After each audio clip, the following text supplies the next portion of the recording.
여러분 안녕하십니까? C채널 뉴스입니다. 한국교회의 신뢰도가 회복되지 못하고 있다는 조사 결과를 보도해드렸는데요. 왜 이러한 결과가 나오고 있는 것일까요?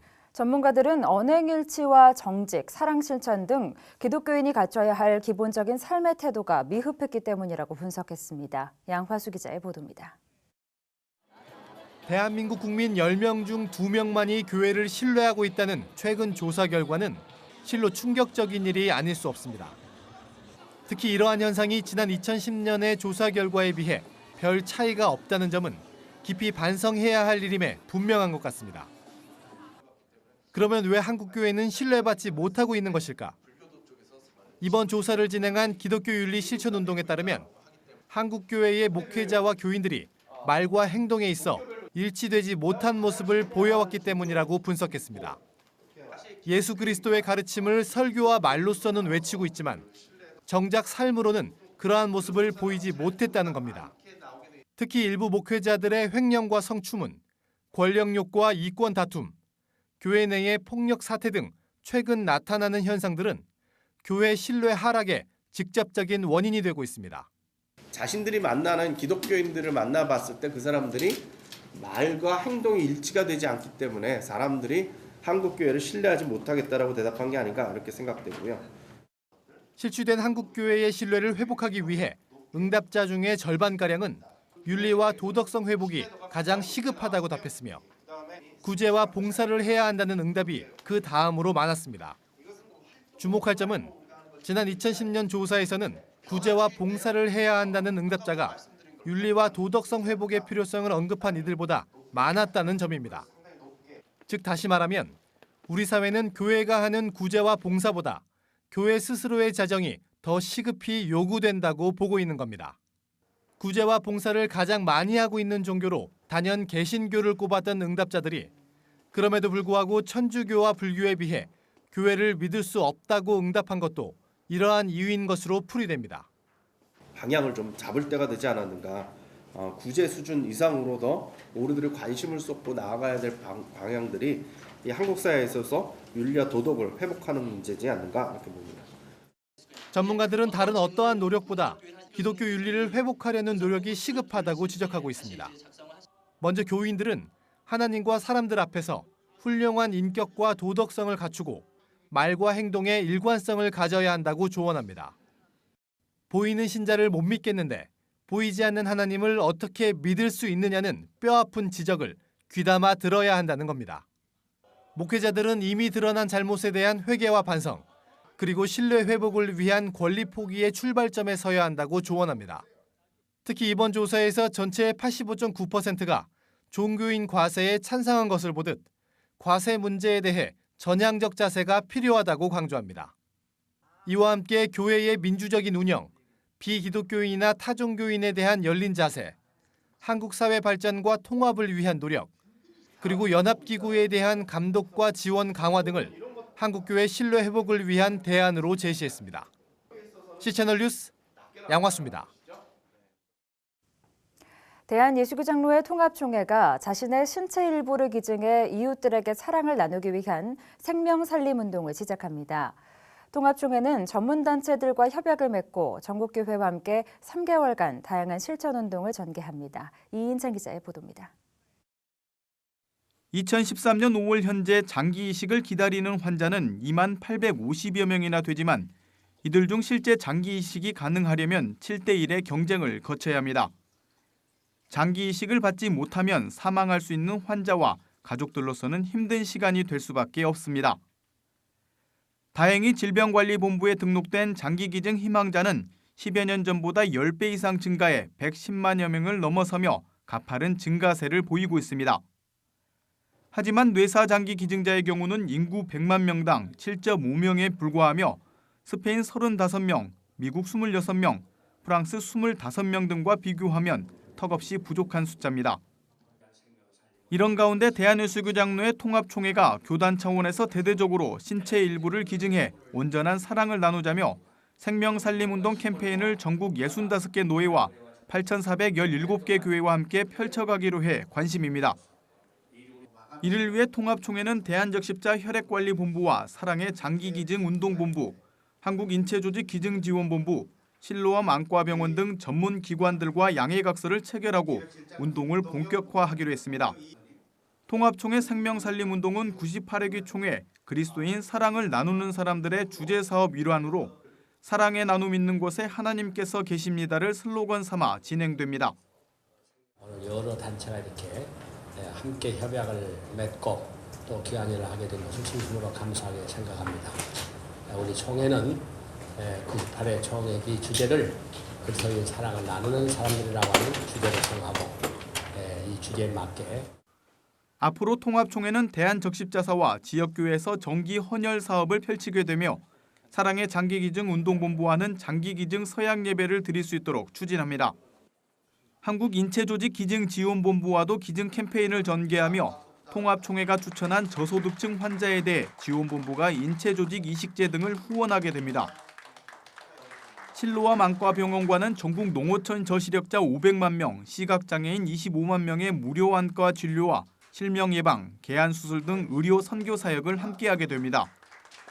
이 사역을 위해 지역교회가 재정 후원을 할 수 있도록 캠페인이 진행됩니다. 한국교회 가운데서 굵직한 규모와 역사를 자랑하는 교단이 생명 나눔 운동을 함께하는 데 대해 참여단체들도 장기기증운동 확산에 크게 기여할 것으로 기대하고 있습니다.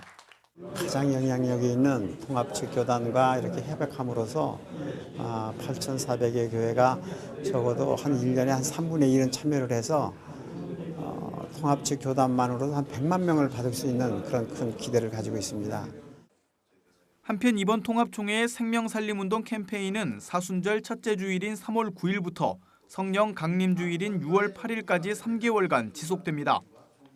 생명의 소중함을 깨닫고 나눔을 통해 이웃들에게 치유의 사랑을 전하기 위한 생명살림운동. 통합총회는 캠페인 후에도 연대단체들과 관련 사업을 지속해 가겠다는 계획입니다. C채널 뉴스 이인창입니다. 이슬람 테러 단체 알카에다의 지도자가 무슬림들에게 중동 크리스천들에 대한 박해를 중단하고 이집트 정부와 싸우는 데 힘을 모으라고 촉구했습니다. 알카에다 지도자 아이만 알 자와히리는 지난주 웹사이트에 올린 음성 메시지에서 무슬림들은 이집트 크리스천들에 대한 적대 행위를 중단하라고 명령하고 군부의 지원을 받고 있는 이집트 정부와 싸워야 한다고 밝혔습니다. 알 자와히리는 크리스천들을 속죄양으로 삼는 행위는 서방 세계의 무슬림들의 이미지만 훼손시킬 뿐이라며 크리스천들과 전쟁함으로써 서방 세계로 하여금 무슬림들을 비난하는 빌미를 제공해서는 안 된다고 강조했습니다. 이집트 콥트 크리스천 지도자들은 지난해 무슬림 형제단의 일원으로 당시 대통령이던 모하메드 무르시 정권에 대한 반대를 표명한 바 있으며 무르시 대통령이 이집트 군부에 의해 축출된 후 콥트 크리스천들은 무슬림 형제단의 표적이 됐습니다. 이후 이슬람주의자들은 이집트 내에 있는 70여 교회와 기독교 단체를 불사르고 파괴한 바 있으며 결혼식이 열리고 있던 교회에 이슬람 과격파들이 총을 난사해 콥트 크리스천 4명이 살해된 바 있습니다. 지난 2011년부터 계속되고 있는 내전으로 주변국으로 흩어진 시리아 난민들 중 기독교로 회심하고 있는 난민들이 많아지고 있는 것으로 알려졌습니다. 수년 동안 시리아 난민을 지원해온 미국의 기독교 구호단체 크리스천 에이드 미션은 터키, 이라크, 레바논 등 시리아와 인접한 지역의 난민촌에서 기독교로 회심한 가족이 10,000가구가 넘고 이들 중 최소한 2,000에서 2,500명이 기독교를 진심으로 받아들인 것으로 집계되고 있다고 보고했습니다. 특히 터키 난민촌에서는 수백 명이 예수를 메시아로 고백했으며 레바논 난민촌에서도 수백 명의 난민들이 교회 예배에 출석하고 있는 것으로 알려졌습니다. 레바논에서 구호 활동을 펼치고 있는 단체의 한 사역자는 난민들이 도움을 받기 위해 찾아왔다가 하나님의 사랑을 체험한 뒤 예수를 받아들이고 있다며 선교사나 구호단체가 기독교를 강요하거나 신앙생활의 조건으로 식량을 배급하는 일은 절대 없다고 밝혔습니다. 한편 지난 2011년 시작된 시리아 내전으로 현재까지 13만 6천여 명의 사망자와 200만 명 이상의 난민이 발생한 것으로 알려졌습니다. 한국기독교교회협의회가 통합진보당 이석기 의원의 이른바 내란 음모 사건에 대한 검찰의 중형 구형에 정치적 의도를 내포하고 있다며 우려를 표했습니다. 한국기독교교회협의회는 논평을 발표하고 이석기 의원과 관련자들에 대한 검찰의 중형 구형이 이 사건의 본질을 왜곡하고 또 다른 여론 재판을 시도하는 것이라며 심히 우려스럽다고 밝혔습니다. 또 검찰이 이 사건에 대한 기소 내용조차 충분히 증명해내지 못했다며 검찰이 확실한 증거라고 제시한 녹취록의 450곳, 842개 단어, 1113개 글자가 왜곡 조작된 것으로 밝혀졌다고 덧붙였습니다. 교회협은 명확한 판단이 없고 정치적 의도만 짙은 검찰의 무리한 중형 구형을 규탄한다며 사법부의 현명한 판단을 기대한다고 밝혔습니다. 한편 이석기 의원은 지하혁명 조직을 결성해 내란 음모와 내란 선동을 한 혐의로 기소된 바 있으며 이에 검찰은 지난 3일 이 의원에게는 징역 20년, 함께 기소된 이상호, 김홍렬, 김근래, 홍순석, 조양원 씨에게는 15년, 한동근 씨에게는 10년을 구형한 바 있습니다. 한국의회 선교연합이 최근 동성애 입법을 추진한 바 있는 IT를 방문하고 IT 교계 지도자들과 함께 가칭 지구촌 동성애 저지 국제연대기구를 창설하기로 했습니다. 한국의회 선교연합 상임대표 김영진 장로는 IT 개신교 지도자들과의 대책회의에서 이제 겨우 복구를 통해 새 힘을 얻고 일어서고 있는 IT에서 국회 상원이 동성애를 합법화시키는 조치를 추진하는 것은 IT를 파멸로 이끄는 길이라며 IT 교계 지도자들이 동성애법의 상원 통과를 저지시킨 것은 하나님의 은혜라고 격려했습니다. 김 장로는 또 IT와 한국에서 동성애를 저지시킨 양국의 경험들을 함께 공유해 지구촌의 일을 확산시키는 것이 하나님의 뜻이라며 가칭 지구촌 동성애 저지 국제연대의 창립을 제안했습니다. 이에 따라 IT의 크리스천 지도자들은 오는 10월 우리나라를 방문해 한국 IT가 주도하는 지구촌 동성애 저지 국제연대 창립식을 국회에서 개최하기로 합의했습니다.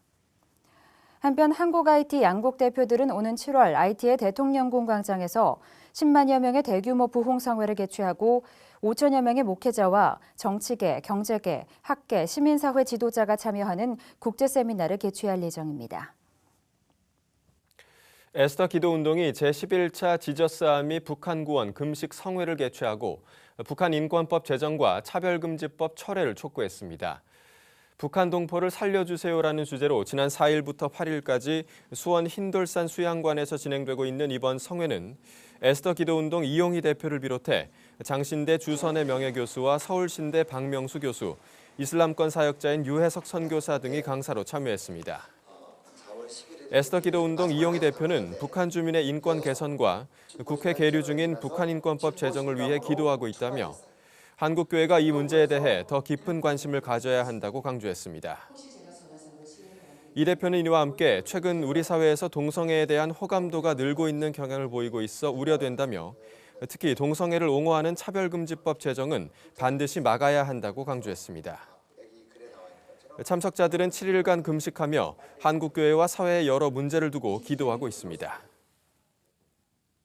이 밖의 뉴스와 날씨를 전해드립니다. 한국교회 이단사이비연구의 선구자였던 고 탕명원 소장의 20주기 추모 예식이 오는 10일 서울 연동교회에서 열립니다. 추모 예식에는 유가족과 월간 현대종교 관계자들이 함께하며 이장 합동 등이 이단으로 규정한 평강제일교회 박윤식 씨에 대한 입장도 밝힐 예정입니다. 교회 앞 정의평화위원회가 박근혜 정부 출범 1년을 되돌아보며 언론 공공성을 평가하고 제언할 공청회를 개최합니다. 인제대 신문방송학과 김창룡 교수, PD연합회 김광선 정책국장, 한국교회 인권센터 박승열 목사 등이 패널로 참여합니다. 기독교 환경운동연대 새 사무총장에 전 이장통합 사회봉사부에서 사역해온 안홍철 목사가 취임합니다. 양재성 직전 사무총장의 후임으로 인선된 안홍철 목사는 앞으로 4년 임기를 수행하게 되며 다음 주 13일 한국교회 100주년 기념관에서 이취임 예배를 드립니다. 노숙인과 쪽방촌 주민, 무위탁 노인들을 위해 활동해온 신생교회가 창립 14년 만에 첫 부흥성회를 개최했습니다. 부흥성회에서는 예수를 믿기로 결단한 노숙인들을 위한 세례식도 거행됩니다. 날씨입니다. 추위가 더 풀리면서 낮부터는 평년 수준의 기온을 회복하겠습니다. 당분간은 큰 추위 없겠고 낮에도 기온이 영상권에 머물겠습니다. 하지만 기온 변화가 큰 만큼 면역력 관리에는 신경을 쓰셔야겠습니다. 한편 남부지방은 흐린 가운데 남부 곳곳과 제주도에는 눈비 소식이 있습니다. 아침 기온은 서울 영하 5도, 대전 영하 4도를 기록하겠습니다. 낮 최고 기온은 서울, 광주 3도를 기록하겠습니다. 바다의 물결은 제주도 남쪽 먼바다와 동해 중부 먼바다에서 1.5에서 4m로 매우 높게 일겠습니다. 주간 날씨입니다. 오는 주말까지는 큰 추위 없는 날씨가 이어지다 토요일쯤 전국에 비 소식이 있습니다. 누군가를 믿는다고 할 때 그건 그 사람이 믿을 만한 말과 행동을 했기 때문일 겁니다. 그런 면에서 믿음은 전적으로 주는 사람의 책임이죠. 한국교회가 사회로부터 신뢰를 얻지 못하고 있는 책임, 전적으로 교회에 있습니다. 신뢰 회복을 위한 노력, 더 이상 늦출 수는 없을 것 같습니다. 뉴스를 마칩니다. 시청해주신 여러분 고맙습니다.